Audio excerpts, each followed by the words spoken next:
आप सबको जय मसीह की। इस सुबह के समय हम एक वचन अध्ययन करेंगे जो दूसरे कुरिन्थियों की पत्री 6 अध्याय के दूसरे वचन से है।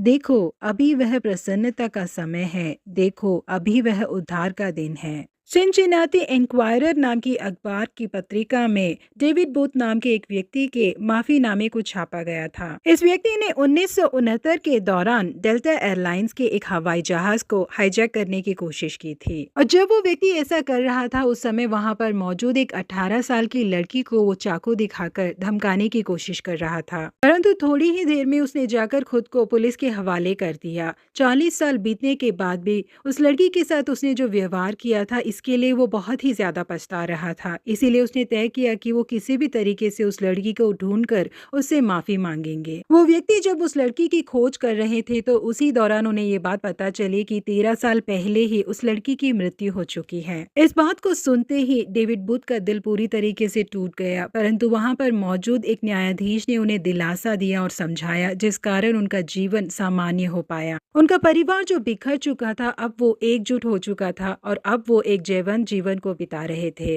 जिस लड़की को डेविड बूथ ने धमकाया था उसकी बड़ी बहन ने बाद के दिनों में कहा कि मैं विश्वास करती हूँ कि मेरी बहन ने डेविड बूथ को माफ कर दिया होगा, परंतु डेविड बूथ को उस लड़की से माफी मांगने का मौका या तो उस माफी को प्राप्त करने से जो खुशी और दिलासा मिलता है वो सौभाग्य प्राप्त नहीं हो पाया। उस दिन डेविड बूथ ने अपने जीवन में बहुत बड़े एक सबक को सीखा और वो ये था कि अपने जीवन में कभी भी किसी से माफी मांगने में या सुलह करने में या उनकी मदद करने में कभी भी देरी नहीं करनी चाहिए।